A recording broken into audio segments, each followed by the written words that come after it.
सनातन हिंदू धर्म में तुलसी के पौधे का महत्व सबसे अधिक है। इसकी सबसे पहले पूजा भगवान विष्णु जी ने की थी। श्री हरि कहते हैं कि जिस प्रकार से देवी लक्ष्मी से बैकुंठ को ऐश्वर्य प्राप्त है, उसी प्रकार से बैकुंठ में तुलसी के कारण ही पवित्रता प्राप्त है। पृथ्वी लोक पर जिस स्थान पर भी तुलसी का पौधा होगा, उस स्थान पर कभी बुराई का वास नहीं होगा। ऐसा स्थान सबसे अधिक पवित्र होगा।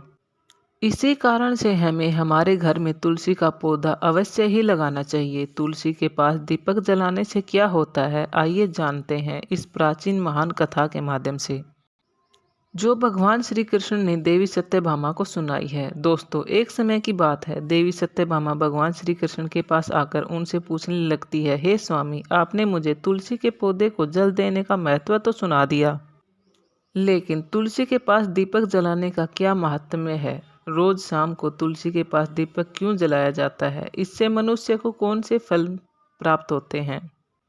तुलसी के पास दीपक जलाने की विधि क्या है? दीपक जलाते समय कौन से मंत्र का उच्चारण करना चाहिए? कृपया आप मुझे विस्तार से बताइए। भगवान श्री कृष्ण कहते हैं, हे देवी, आज तुमने समस्त संसार के कल्याण की भावना से बहुत ही उत्तम प्रश्न किया है। तुम्हारे इस प्रश्न का उत्तर देने से पूर्व मैं तुम्हें एक प्राचीन इतिहास सुनाता हूँ, जिससे तुम्हें तुम्हारे सभी प्रश्नों के उत्तर मिल जाएंगे। शाम को तुलसी के पास दीपक जलाने से जो फल मिलता है, उसी का वर्णन मैं इस कथा में करूँगा। इसलिए तुम इस कथा को ध्यान पूर्वक सुनना। इस कथा को पूरा ध्यान से सुनने मात्र से ही मनुष्य को 100 वर्षों तक तुलसी के पास दीपक जलाने का पुण्य प्राप्त होता है। देवी सत्यभामा कहती है, हे प्रभु, मैं इस कथा को सुनने के लिए उत्सुक हूँ, कृपया आप इस कथा को मुझे सुनाइए। तब भगवान श्री कृष्ण कहते हैं, हे देवी सत्यभामा, पूर्व काल की बात है, दक्षिण दिशा में कृष्णा नाम की एक बहुत बड़ी नदी है। उसी नदी किनारे एक माधवपुर नाम का एक अत्यंत सुंदर नगर बसा हुआ है। उसी नगर में ब्रह्मदत्त नाम के एक ब्राह्मण निवास करते थे। वे अत्यंत गुणवान, चरित्रवान, धर्म कार्य करने वाले तथा वेदों के मार्ग पर चलने वाले थे। उन्होंने समस्त शास्त्रों का अध्ययन किया हुआ था। उसी ब्राह्मण की एक पत्नी थी, जिसे लोग दुराचारणी कहकर पुकारते थे, क्योंकि उसके कर्म ही उसके नाम के अनुसार थे। वो सदैव ही अपने पति को अपमानित करती थी, अपने पति के लिए कुवाच्य कहती थी, पति को भयंकर दुख देती थी, अपने पति के लिए कभी भी भोजन नहीं बनाती थी। उसने कभी भी अपने पति के साथ शयन नहीं किया, कभी भी उसके साथ प्रेम से व्यवहार नहीं किया। पति के मित्र परिवार के लोग घर पर आते तो वह स्त्री उनको अपमानित करके भगा दिया करती थी और स्वयं काम भावना से उन्मुक्त होकर निरंतर व्यभिचारिणी स्त्रियों के साथ घुमा करती थी। उसका मन पति को छोड़कर पराये पुरुषों में लगा रहता था। उसने कभी भी अपने पति से प्रेम से बात नहीं की, किंतु पराये सुंदर पुरुषों के साथ बैठकर प्रेम भरी बातें करती थी। पराये पुरुषों को मोहित करने के लिए सज धज कर गांव में घूमने जाया करती थी। कभी वह वन में किसी वृक्ष के नीचे खड़ी होकर सुंदर पुरुषों की राह देखती थी और किसी दुष्ट पुरुष को मोहित करके उसके संग भोग विलास किया करती थी। फिर एक दिन वह दुराचारणी स्त्री वन में जाकर एक वृक्ष के नीचे खड़ी हो गई। उसका मन या चित्त काम से भरा हुआ था। वह किसी सुंदर कामी पुरुष की राह देख रही थी, किंतु बहुत समय निकलने के बाद भी उस स्थान पर कोई पुरुष नहीं आया। इसलिए वह अत्यंत दुखी हो गई और प्रियतम की खोज में इधर उधर देखने लग गई। उस दिन उसका सारा परिश्रम व्यर्थ हो गया। वह जंगल में ही खड़ी होकर नाना प्रकार की बातें कहकर विलाप करने लगी। हाय, आज इस मार्ग से कोई भी सुंदर पुरुष नहीं आया। अब मैं कैसे अपने काम को शांत करूंगी? आज की रात कैसे बीतेगी? वह जोर जोर से विलाप करने लगी। उसी जंगल में एक भयानक राक्षस निवास करता था। उस पापनी स्त्री की आवाज़ सुनकर सोया हुआ राक्षस जाग गया और राक्षस मानव गंध सूंघता हुआ उस स्त्री के पास आ गया। उस भयंकर राक्षस को देखकर उस स्त्री के पसीने छूटने लग गए। वह भय से थरथर कांपने लगी। वह स्त्री कुछ करती इतने में ही उस राक्षस ने अपने नाखून से घायल कर दिया। घायल होते ही वह स्त्री जमीन पर गिर पड़ी और गिरते हुए वह चिल्लाते हुए बोली, अरे राक्षस, तू किस लिए यहाँ पर आया है? तुझे मुझे क्यों मार रहा है? मैं अपने प्रियतम की खोज कर रही हूँ, तू मुझे छोड़ दे।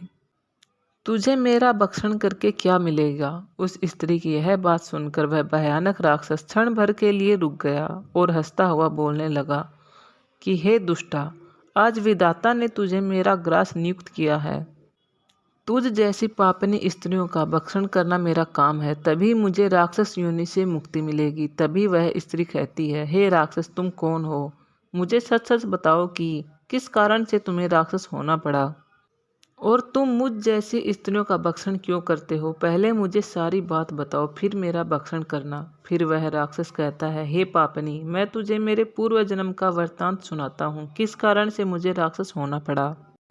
पूर्व काल में दक्षिण देश में कावेरी नाम की एक नदी थी। उसी नदी पर एक नंदीवन की एक नगरी बसी थी। उसी नगरी में मैं निवास करता था। मैं एक ब्राह्मण का पुत्र था। मैं जन्म से तो ब्राह्मण था, किंतु क्रम से भ्रष्ट, कपटी बुद्धि वाला, कंबल चमड़ा आदि बेचकर धन कमाने वाला तथा अत्यधिक झूठ बोलने वाला था। मैं चोरी, वैश्यागमन करने वाला था। मैंने अपने जीवन में ब्राह्मण होते हुए भी कभी पुण्य के काम नहीं किए, शास्त्रों का अध्ययन भी नहीं किया, पूजा पाठ भी नहीं किया। सदैव अपना मन दूसरों के धन पर लगाकर रहता था। दूसरों का धन किस तरीके से छीना जाए, मैं यही सोचता रहता था। मैं दिन में धन कमाता और रात्रि में वेश्याओं के साथ रात बिताता था। इस प्रकार से मैंने अपना पूरा जीवन पाप करने में लगा दिया था। मैंने अपने मुख से कभी भगवान विष्णु का नाम भी नहीं लिया और ना कभी देवी देवताओं का पूजन किया। इस प्रकार से पाप करते हुए मुझे अनेक वर्ष बीत गए। फिर मैंने खरीदी बिक्री करने के लिए अवंतीपुरी में गया। वहीं पर एक पवित्र नदी नर्मदा बहती है। उस स्थान से दूर दूर से लोग स्नान करने के लिए आया करते थे। उसी स्थान पर एक बीमार कुत्ते ने मेरा पैर काट लिया और मैं मूर्छित होकर गिर पड़ा। उसी क्षण मेरे प्राण चले गए। फिर यम के दो दूत उस स्थान पर प्रकट हुए और मुझे पकड़कर यमपुरी ले गए। वहां पर यमराज ने चित्रगुप्त से मेरा लेखा जोखा निकालने के लिए कहा। फिर चित्रगुप्त कहने लगे, हे धर्मराज, इस ब्राह्मण ने घोर पाप किए हैं। इसने दूसरों को झूठ कहकर धन लूटा है। इसने वैश्यागमन किया है। यह जन्म से ब्राह्मण होते हुए भी कोई धर्म या पुण्य नहीं किया, इसलिए यह पापी ब्राह्मण नरक जाने के लिए योग्य है। फिर यमराज ने अपने दूतों को आदेश देकर मुझे नरक की अग्नि में डाल दिया। अनेक वर्षों तक नरक की सजा भोगने के बाद मुझे राक्षस योनि मिली और मैं इसी दुर्गम वन में निवास करने लगा। मैं अपने पूर्व जन्म के पापों को याद करके कभी महात्मा, साधु पुरुषों, सती स्त्रियों का भक्षण नहीं किया। मैं केवल पापी, दुराचारी तथा कुलटा स्त्रियों का ही भक्षण करता हूँ, ताकि मुझे पाप से मुक्ति मिल जाए।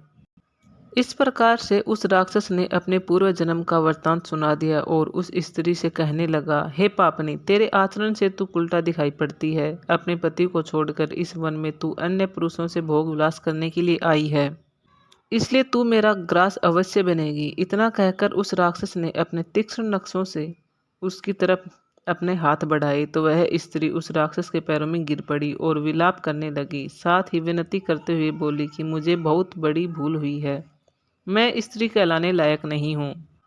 आपने राक्षस होते हुए भी मेरी आंखें खोल दी। मैंने अपने जीवन में कोई धर्म या पुण्य नहीं किया। मैंने अपना जीवन व्यर्थ के कार्यों में लगा दिया। अगर आप मेरा भक्षण कर लेंगे तो मुझे निश्चित ही नरक मिलेगा और मेरा दूसरा जन्म मुझे नहीं पता कि किस योनि में मिलेगा। मेरी इतनी सी विनती है कि मेरा भक्षण मत करो। मैं बाकी बचे जीवन में भगवान विष्णु की पूजा पाठ में बिताना चाहती हूँ। आप मुझ पर इतना सा उपकार कर दो कि मैं अपना जीवन सुधार सकूं। राक्षस ने उस स्त्री की बातें सुनकर उसे छोड़ दिया और कहा कि मैं नहीं चाहता कि कोई मेरी वजह से नरक में जाए। मैं तुम्हें जीवन दान देता हूँ और श्री हरि की शरण में चली जाओ, जिससे तुम्हारा जीवन उद्धार हो सके। इतना सुनकर वह स्त्री राक्षस का शुक्रिया अदा करके अपने घर पर आ गई और अपने पति के आने का इंतजार करने लगी। जब उसका पति घर आया तो देखता है कि उसकी पत्नी 56 प्रकार के भोजन के साथ साथ उससे प्रेम से बातें कर रही है। यह सब देखकर उसका पति हैरान था। तभी वह स्त्री बोली, हे प्रिय, मैं भगवान विष्णु की भक्ति करना चाहती हूँ।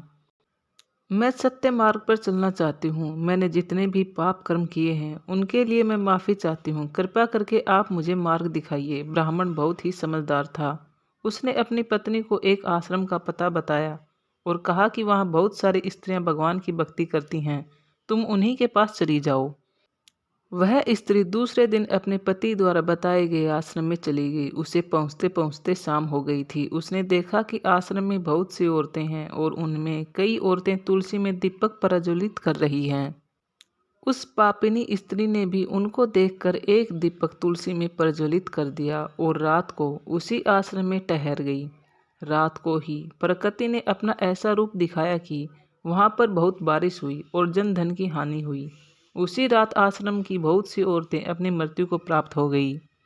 उसी में वह दुराचारणी स्त्री भी सम्मिलित थी। यम के दूत आकर उन सभी स्त्रियों को अपने साथ यमपुरी ले गए। वहां पर यमराज ने आश्रम की सभी औरतों को स्वर्ग में जाने का आदेश दिया, लेकिन उस पापिनी स्त्री के लिए बोला कि यह दुराचारणी उल्टा व्यभिचारिणी स्त्री है। इसने अपने जीवन काल में बहुत पाप किए हैं, इसे कुंभी पाप नरक में डाल दो। इतना सुनते ही यम के दूत उस स्त्री को कुंभी पाप नरक में ले जाने के लिए आए। तभी वहां पर भगवान विष्णु के दो पार्षद वहां पर प्रकट हुए और उन्होंने उन दूतों को रोक लिया और कहने लगे, हे दूतों, तुम इस स्त्री को छोड़ दो। यह स्त्री नरक जाने की योग्य नहीं है। तुम ऐसा अधर्म क्यों कर रहे हो?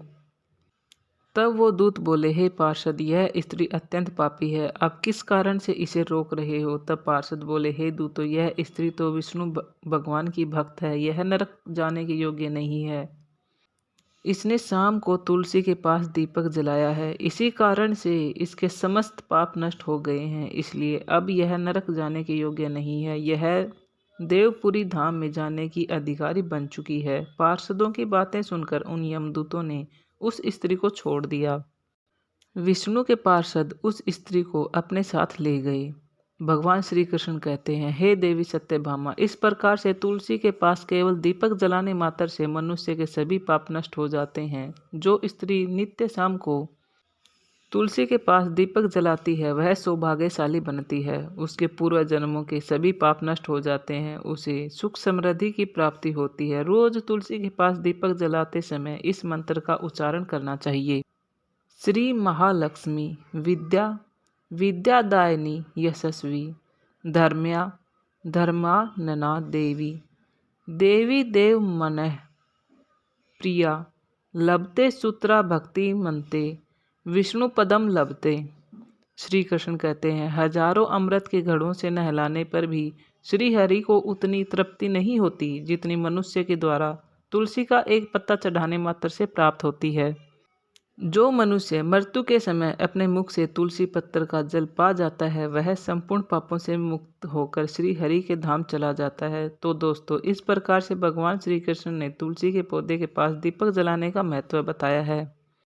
आपको यह कथा कैसी लगी कमेंट करके ज़रूर बताएं। जानकारी अच्छी लगी हो तो वीडियो को लाइक और सब्सक्राइब जरूर करें। कमेंट में जय श्री कृष्णा जय माँ तुलसी जरूर लिखें। साथ ही चैनल को सब्सक्राइब जरूर करें। आप सभी का धन्यवाद।